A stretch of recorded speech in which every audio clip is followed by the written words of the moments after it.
AM radio, an op-ed column, and Fox News is not enough. I want a center-right nation to fight for its soul, and its soul is represented in the arts. Its soul is represented in a world in which media is everything. AM radio is the lowest form of communication. It's tinny, it's not robust, it's not Avatar. I want Avatar. I want the right to enter the world of media to the extent and invest in media the way that the left does.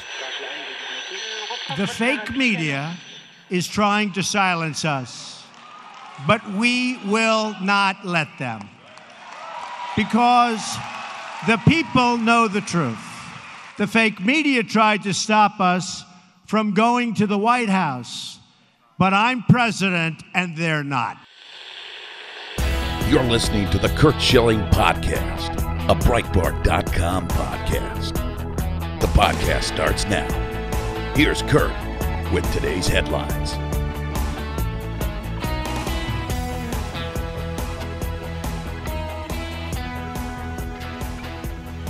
Hey guys, welcome to another edition of the Curt Schilling Podcast. I'm Curt Schilling, your host, and we have a great show lined up today. Sherriff David Clarke will join me first. Matt Boyle from Breitbart second, but we start off as we do every day with sound bites. I kind of like to think that in some ways we're an audio version of Drudge in that we compile stuff that maybe you haven't heard that you should hear that continues to expose the left and right on a daily basis. No better example than Friday. Guys, CNN counterterrorism analyst Philip Mudd and CNN conservative contributor, Paris Denard, were talking about government officials and security clearances and why they're actually valuable. And listen, Paris's explanation is 100% point on. But listen to the response from Phil Mudd as we get through this. Listen to this fascinating exchange. What we have seen since John Brennan's security clearance has been revoked is that nobody's voice has been silenced. Mr. Cohen came on your program, said whatever he wanted to. Others have come on and said exactly what they want to. They continue to be contributors on cable news. They continue to tweet as they wish. Phil Mudd came on this program tonight and said he won't be silenced. So the idea that somehow revoking their security clearance is going to silence them is not true. So they're still talking. Why is the president doing it? To what end? I think what we have to look at is the idea of norms and laws and privileges and rights. And these are all getting confused under this administration with people thinking that because something was a norm means that it's law. That's not the case. A lot of these people that have these security clearances, and this is the secret in the swampy Washington, D.C., they have them and they keep them because it's profitable for them after they leave government. Because if you have a security clearance, especially high-level security clearances, your contracts and your consulting gigs pay you a lot more money because of the access that you have. I hope the president continues to do this, and I hope he adds Omarosa to the list, because if she has a clearance, she too, because of her actions, should have it revoked. Well, I don't know if I'd put Omarosa in the same category of the 75 people who signed those letters, but Phil Mudd, I imagine you want to react. Profitable, Paris. When I am requested to sit on an advisory board, let me ask you one question. How much do you think I'm paid to do that at the request of the U.S. government? Give me one answer, and you got 10 seconds. How much? I'll ask you a question. How much are you paid for your consulting and contracting gigs? For being a I have no contracts official with the U.S. government that pay money. I'm not talking. Zero. And this is the thing. When I'm not talking about what the federal government. Advice to the U.S. government, Phil, I let's get be paid honest. zero. Phil, let's be That's honest. it. I'm not talking about your role with the federal government. I'm talking about the who are you contracts talking and about? gigs that you get from being a consultant and a contractor. The consulting firms that they form and that you all get is because you get more money when having a consultant for having the security clearance. That Stop acting like that doesn't happen. I have That's zero consulting relationships with the U.S. government. Zero. I'm not talking, Phil, that's a good talking point. I'm not talking about relationship with the government. I'm talking about in the private sector. When you have a security clearance and you keep it. I have zero relationships with the private sector that involve my security clearance. Zero. I get $0 from consulting companies that deal with the U.S. government. Are we clear? Well, I will be clear in saying that everybody in Washington, D.C. knows if you don't want to be honest about it, that's on you. But if you have a security clearance and you keep it, you get more money to have it. We're done. Get out.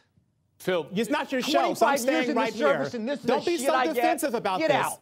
Don't be so defensive about this. Your voice is still here. You can still do whatever you want. But the politicalization of the intelligence community under this administration, with the people coming on here every day, tweeting and talking about this administration, you all have made it about politics, not the president. Get out, Philip Mudd. That's the same guy who called Don Lemon the N-word. He used the N-word to prove he wasn't a racist, which is right up the liberal mainstream alley there.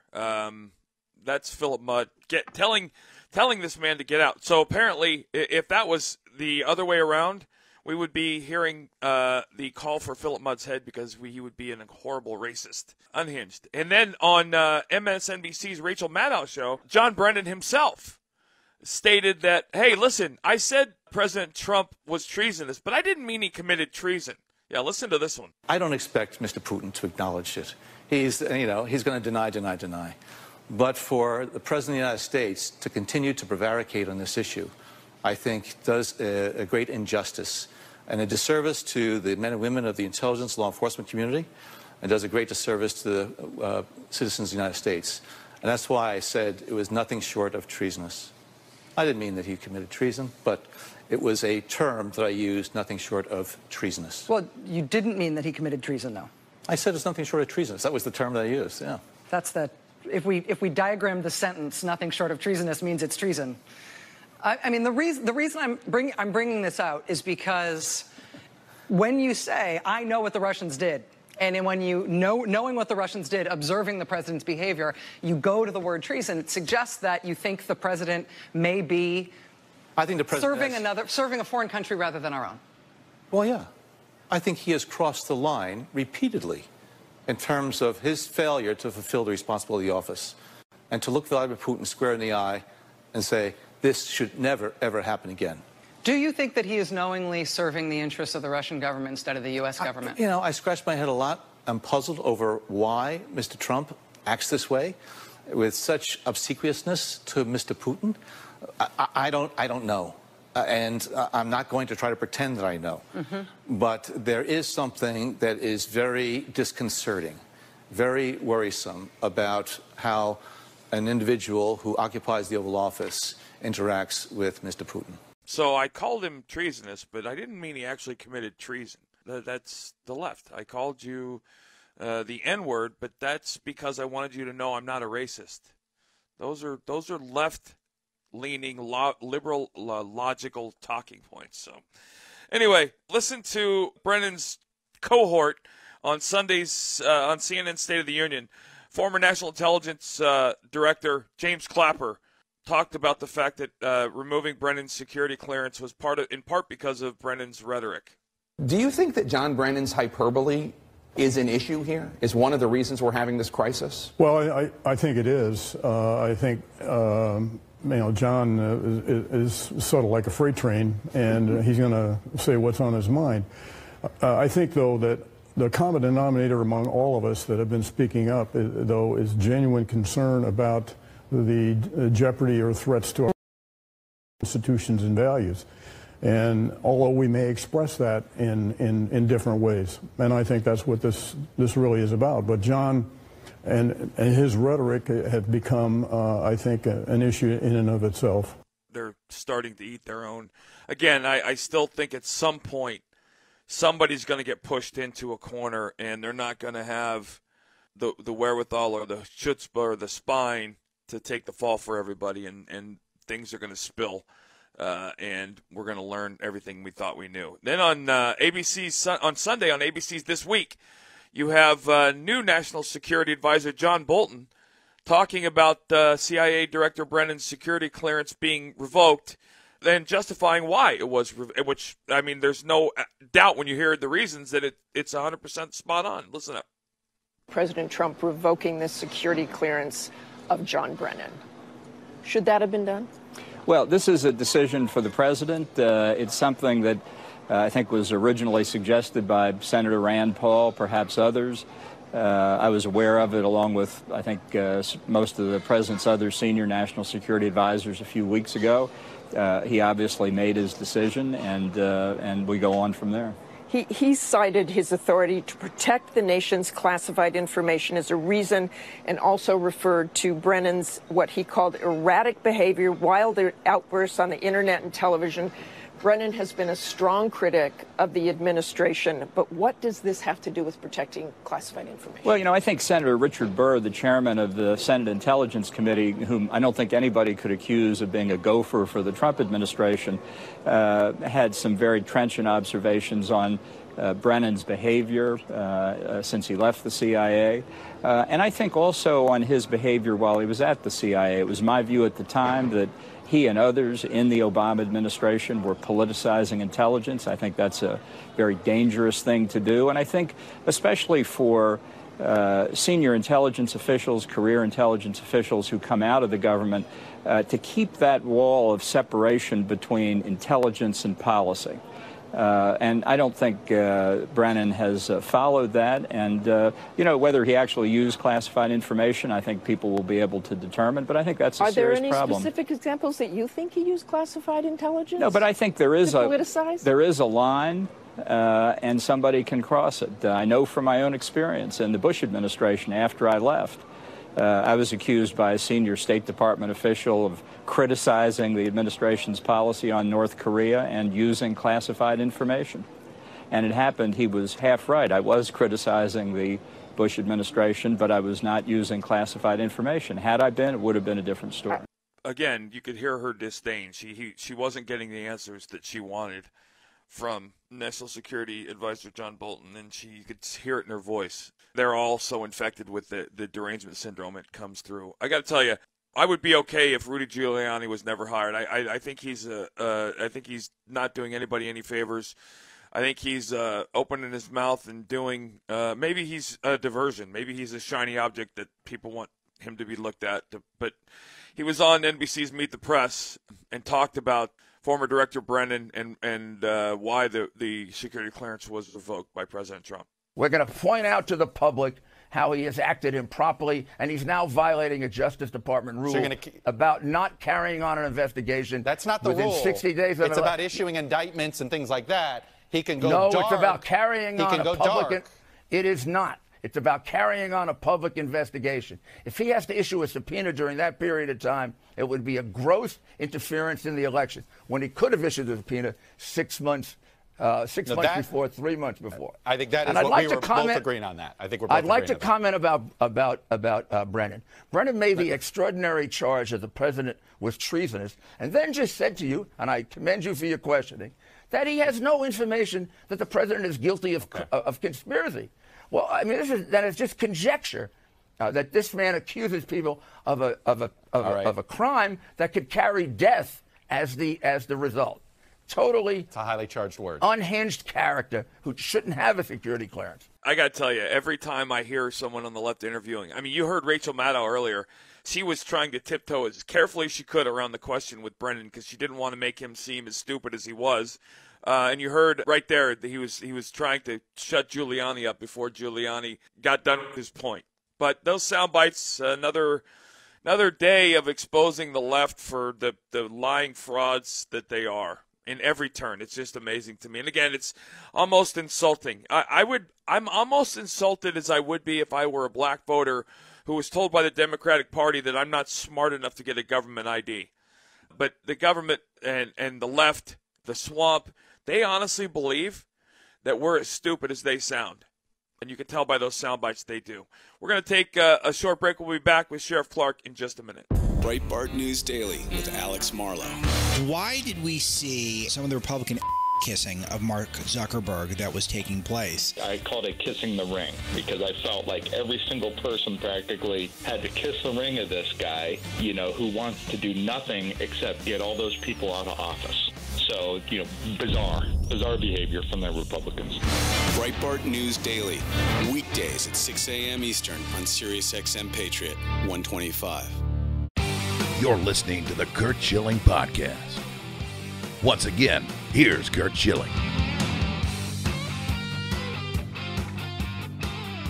Joining me now as he has in the past, always honored to talk to this man who's kind of at the tip of the spear when it comes to working and fighting against the true enemy of the people, which happens to be some of these media outlets, see is retired Sheriff David A. Clarke Jr. Good morning, sir. How are you? Good, Kurt. It's an honor to speak to your listeners. Always a pleasure. Hey, I didn't realize you were a junior. So you had a senior, huh? Yeah, I have one. Still have one. My dad. He reminds me all the time. He's 84 years old, and still he looks at me sometimes and he says, "Son, I brought you into this world. I can take you out."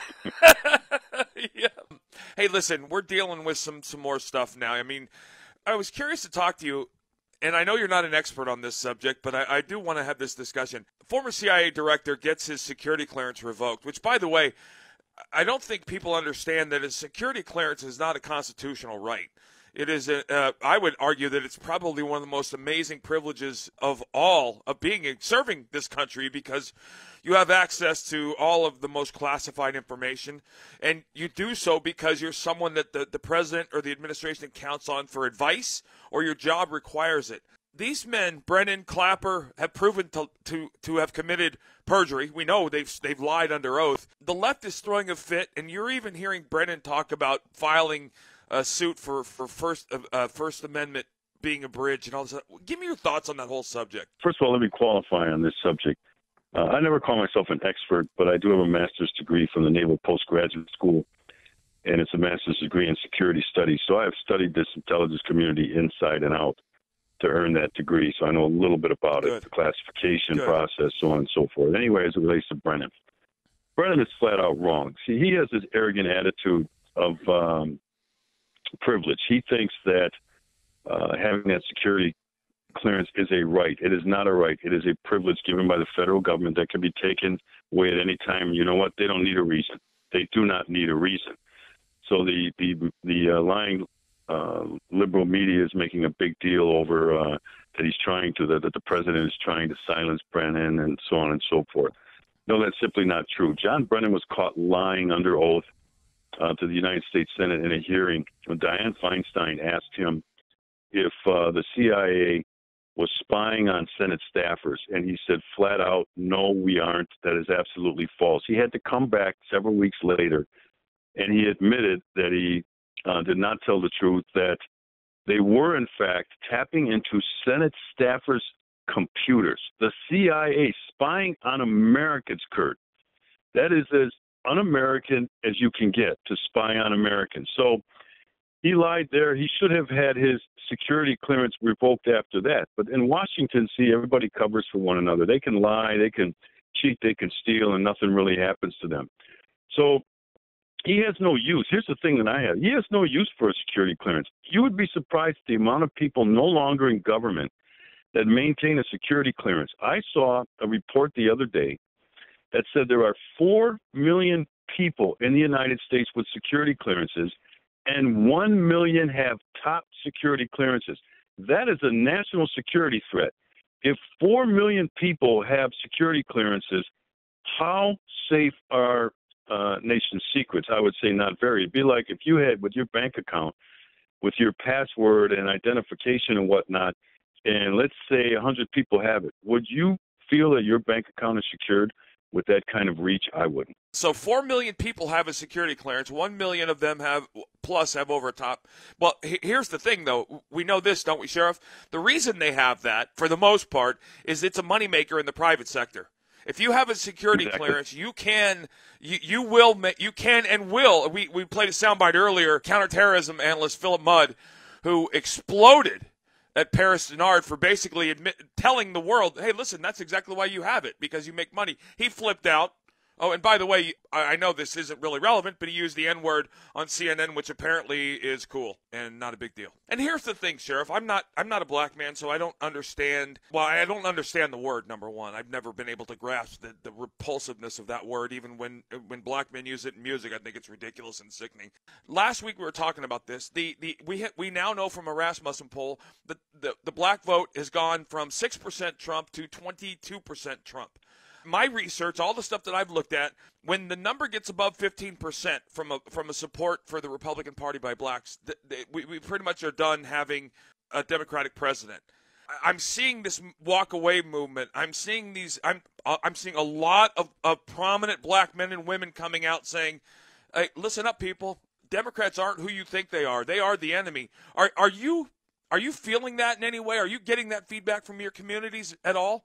No, not really. And the reason is because we're hearing it, but we're not seeing it yet. We'll see it at election time, so we'll know at the midterms. We saw a little of it in the 2016 election when black voters in record numbers stayed home. That is a help to the Republican and the conservative side. And those are two different things. So sometimes it translates into positive votes or active votes or actual votes. Sometimes, it's more of a disgust and it's a staying home. So, I'm trying to curb people's enthusiasm on this because what you're talking about is polls and research on approval rating, not votes yet. So the NAACP says it's up from 9% to 21%, and the Rasmussen said it's up from 19 to 39%. Approval of the president's job, and that's really what matters here is they know that they're getting results.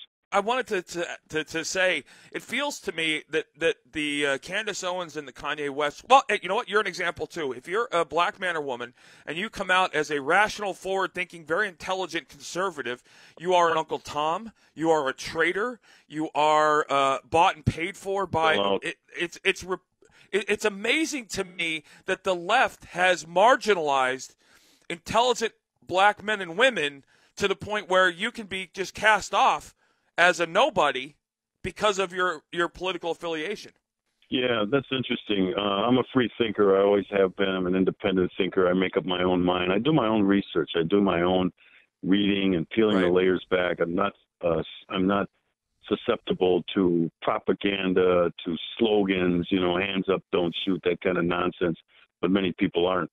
I escaped that plantation of liberal politics a long time ago. There were a lot of pioneers in this movement before Candace Owens, Kanye West, and good for them because we need to grow those ranks. But at the same time, there were a lot that came even before me that have the battle scars of having done that sort of thing, because what happens is the Democrat Party, the liberals, they send out black surrogates to go try to capture you, drag you back onto the plantation, and metaphorically lynch you in front of other blacks who are thinking of escaping, and with a sign of, this will happen to you if you think of walking away from this enslavement here. But, I wasn't afraid. I'm not afraid.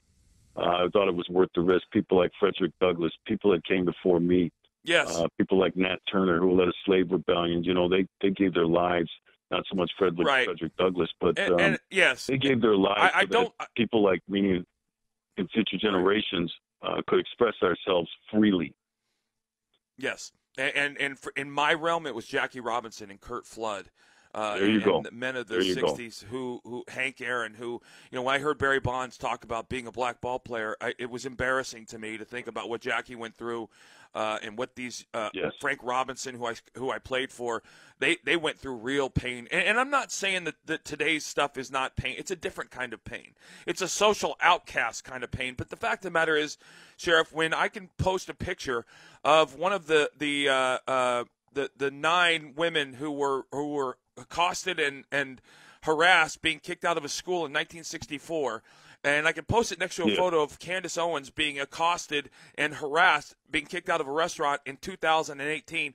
It just shows you that at the core, the Democratic Party has not changed one bit. If anything, they've become more farther and farther left, and well, I guess you could say the people like you pay for it in capital today, because Lord knows that if companies and entities didn't motivate themselves with politics, people like you would be working all over the place because you are a forward-thinking guy. It's clear to me from the day I met you, from the day I heard you, that you're not someone who's ever been told what to think, and you firmly are from the same school I am, which is if you don't stand for something, you're going to fall for everything, and sometimes that's painful. Sometimes it's physically painful.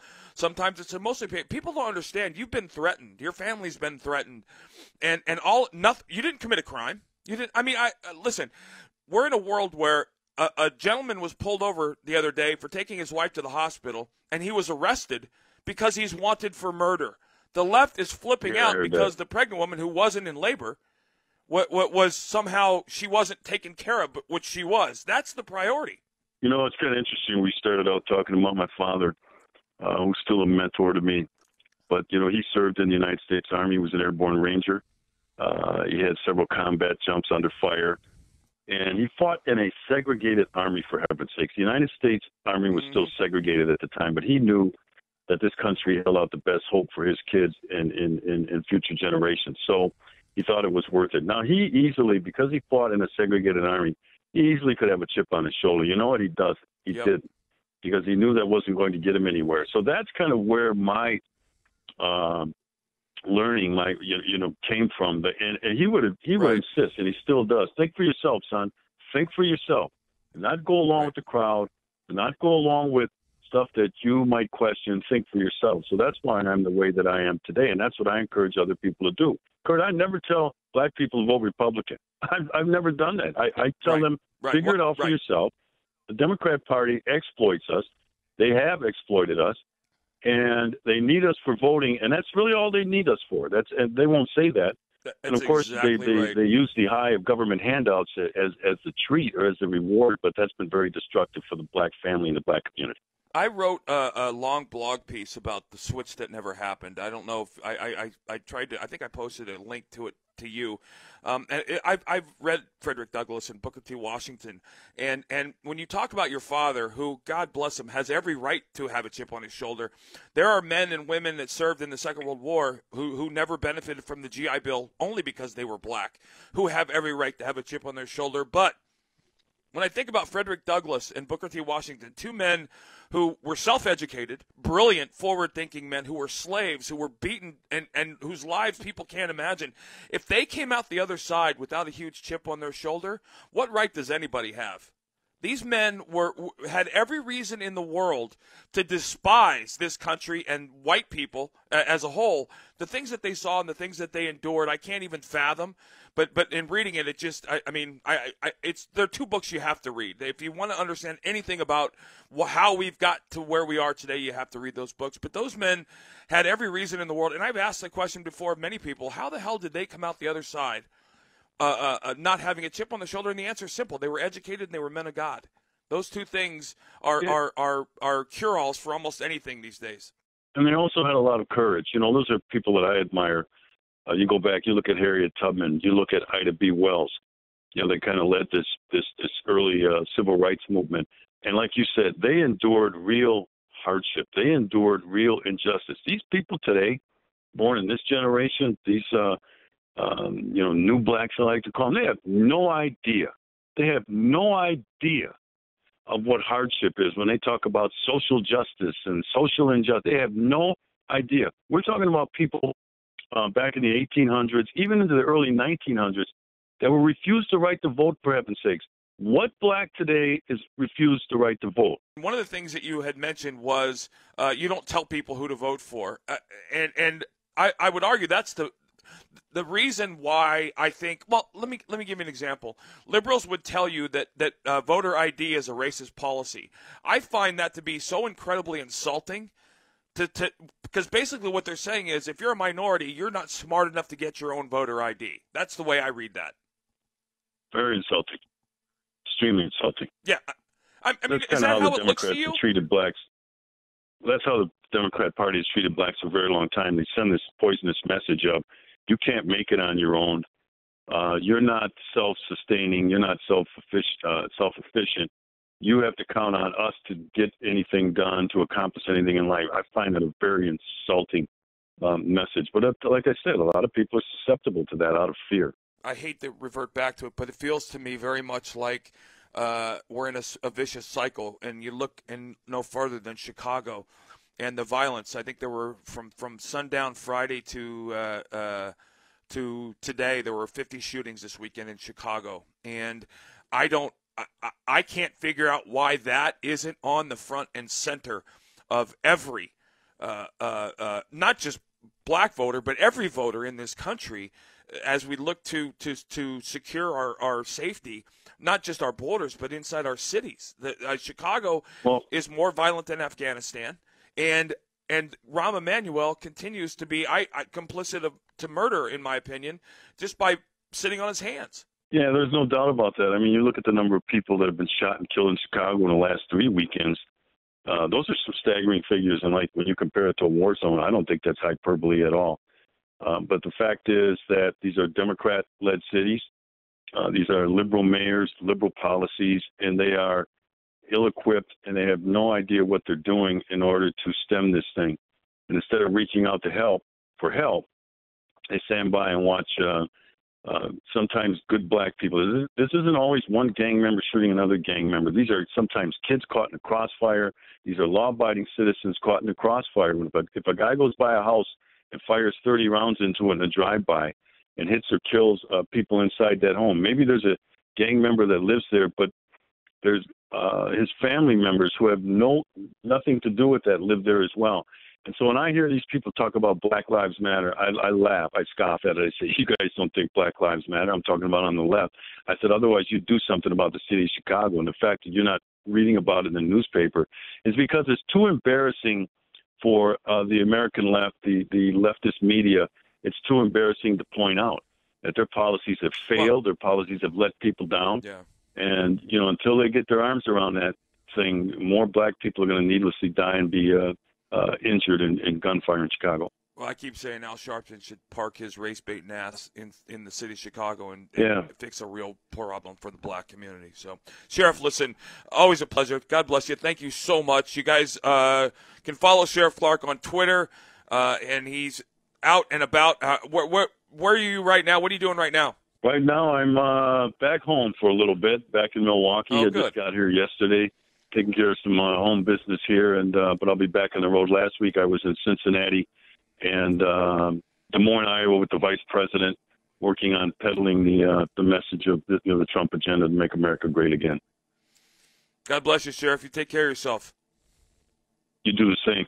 Breitbart News Tonight with Joel Pollack and Rebecca Mansour. The real thing that the left is angry about is they're like, how could you allow these Russian memes? Somebody saw a meme and then they decided they had to vote for Trump. Or it must have been fake news. And by fake news, they mean conservative websites. Come on. But this is what the left thinks. Fake news. And by fake news, what they mean is shut down Breitbart. Breitbart News Tonight. Weeknights starting at 9 p.m. East on Sirius XM Patriot 125. We want to hear from you. Tweet the show at Garrick38. Once again, here's Curt Schilling. Joining me now from one of the key movers and shakers here at Breitbart in every facet, from the Patriot Channel to our website. He's got his finger on the pulse of politics like few people I know, and he's a Red Sox fan. He is the one and only Matt Boyle. Good morning, Matt. How you doing, buddy? Hey, what up, Kurt? How you doing, brother? Well, I'm feeling good because Kevin Spacey's $126 richer today because that's what his movie opened to, and I think that's awesome. Yeah, I didn't even know that, and I didn't even know he was coming out with a new movie. But hey, what a failure! And this comes after a very tumultuous time for many people in Hollywood, including him. And there were allegations about him and alleged misconduct years ago, and all sorts of stuff. And so maybe the consumers are teaching these people a lesson through their pocketbooks and wallets. I'm continuously, and I say the word offended, I don't know what other word to use, but I'm continuously, I guess, offended at the fact that the left really honestly believes that we are as stupid as they think we are. Jack Dorsey was on CNN and talking with Brian Stelter, and he was basically saying, not basically, he was saying, we are not discriminating against any political viewpoints. We don't shadow ban, which we know for a fact based on video from Project Veritas and James O'Keefe. They do. And it's their right as a public company to do, I guess. But the fact of the matter is, he also admits that he has a fully left-leaning bias, that's putting it lightly. He's not left-leaning. He is a radically left person. But this is going to have an impact on the upcoming elections. And I'm wondering if you can kind of tell people why we should care about, and listen, I'm a capitalist. You're a capitalist. I like free markets. I think they fix themselves. Kevin Spacey making $126 is a very good example of that. But Twitter is grown into something bigger than just a place to communicate. It is, some people have built their companies around it. Now, you can blame them for doing that, but the fact of the matter is this is not just some company silencing a couple voices. Yeah, look, Twitter has become like a marketplace, right? Or a place where ideas can be exchanged, or at least it presented itself as such for it is. for a decade Well, I or guess, so of Matt. existence. I'm sorry, Matt. Mm-hmm. I was going to say it's bigger than the New York Times. It's bigger than the Washington Post. It carries more information, carries more content than all of them combined on pretty much an hourly basis. So it has changed itself. It has moved into the realm of a potential need for government antitrust laws. Right, and that's where I was going with this. Is that basically we're all for the free market and for companies being able to make decisions on their own and all that type of a deal, but ultimately, at what is their competition? What is Twitter's competition? There really isn't any competition for Twitter, right? Like, Twitter is its own thing. There is no competitor, and so that's when antitrust laws really kind of kick in, and the federal government has to ensure that a company without competitors isn't being unfair to certain people and more beneficial to others, and that's kind of what they've been doing. If you look at their behavior, Twitter has been changing its algorithms and doing all sorts of voodoo with its coding behind the scenes, designed to boost Democrats and hurt Republicans. The perfect case in point example of this is that in addition to the main person for the main political strategist for Donald Trump Jr., Andy Sarabian, having his Twitter account shadow banned, the chairwoman of the Republican National Committee, the top Republican official in the country, Ronna Romney McDaniel, had her Twitter account shadow banned. And this all came out in a story in the left-leaning Vice magazine. So ultimately, we've seen through Twitter's actions that, yes, they are engaged in shadow banning. Yes, they are hurting Republicans and conservatives, and they aren't hurting liberals and leftists. And so ultimately, the question really becomes is, where does this go, and does the federal government get involved? Now, President Trump this weekend said he really weighed in on this for the first time in a big deal, in a big way, with a series of tweets where he said in basically that he says this is not going to be allowed to continue or happen. So the question becomes, what exactly can the federal government and the Trump administration do? Well, I mean, antitrust is one way they can go. They can go down the road of considering these companies public utilities. And Twitter's not the only one. Twitter has no competitors. But Facebook is another social media giant, another master of the universe that has no competitors, and Google's the third one, right? Like, these companies all kind of have different spaces in which they operate, and none of them have any competitors. They've grown because they bought anything that looks competitive. They end up swallowing because they're so rich and so flush with cash, which again is great. But the point of the in fact is that they have all grown into entities that have undue influence in politics, and they're all self-admitted liberals, and their platforms are being used to manipulate content. And I'm not, again, I'm with you. I'm for capitalism. I'm not sure where the government steps in, because most of the government I don't trust any more than I trust Mark Zuckerberg. But at some point, but there has to be some kind of a check and balance on the out of control power that these companies have, and that's the point, right? Like, again, what we want the marketplace of ideas to thrive and flourish.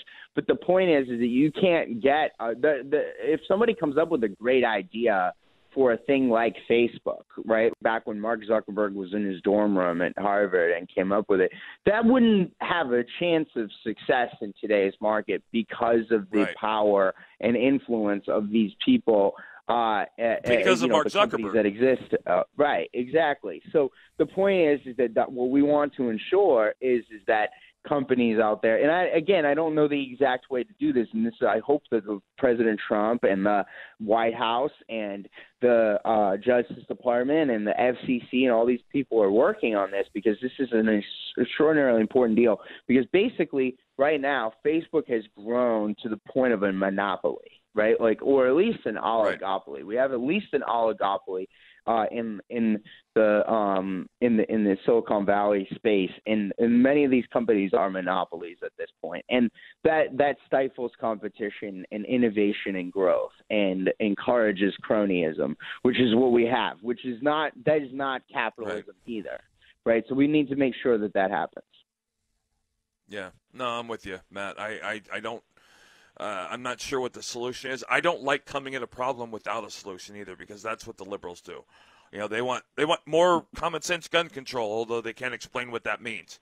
You know, I want some sort of mechanism that puts checks and balances on, you know, the AT&T and Time Warner of the internet, which is these companies, and that's going to be a problem, because it's going to, you know, they're doing everything they can legally and illegally, as we've been learning, to make sure the midterms go their way. I still am with Newt Gingrich. I still think we're going to pick up a couple of seats. I think there's a transcendent, if not seismic shift in the black vote, which I think is going to manifest itself once again in the midterms, and I think we're and it's important that the Republican base get involved right now if Republicans are going to hold the House. And so if the Democrats do take it, and they can take it, and they could take it by a very small margin, they don't need a wave to do it. That will be because the Republican base let its guard down. So as long as that same base that voted in 2016 shows up again in 2018, Republicans will hold the House. But the question is, you know, what is going to get those people fired up? And right now, we're not seeing the same intensity levels in the Republican base. And I think that people letting their guard down is a mistake. They need to be engaged. They need to be fighting. And the problem is that if they get lulled into submission here, the Democrats don't need a wave to take the House majority. And that's what they're trying to do. Is they're trying to lull people into submission. Look, people need to be engaged in this. They need to get in the fight right now across America. Yep. Hey, Matt, it's always a pleasure, buddy. Thank you. Yep, thanks, Kurt. My winner and loser got picked last Friday. Last Friday on Anderson Cooper 360, Jim Sciutto was subbing in, and he was talking to CNN counterterrorism analyst Philip Mudd. And he had a conservative contributor, Paris Denard, was on with him. Paris basically explained to people why, and you heard the soundbite earlier in the show. Paris was explaining why security clearances are a valuable thing, because they monetize them after the words. And Mudd flipped out, went nuts, and used language. He was pissed, and basically by the liberals' definition, that what he did and said made him a racist. I don't think he is, but for playing their game, that's exactly what he is. But you heard the soundbite. Very easy, very poignant picture of who the left and right really are. And if you weren't paying attention, go back and listen to the initial soundbite on the show today, because that Philip Mudd is the guy freaking out, acting like an idiot, and there was also a little bit of language later on that, again, exposes the left for who they are. So anyway, guys, thank you for joining me today. Sherriff Clarke, always a pleasure. Matt Boyle, always a pleasure as well. Catch up with you guys tomorrow. God bless.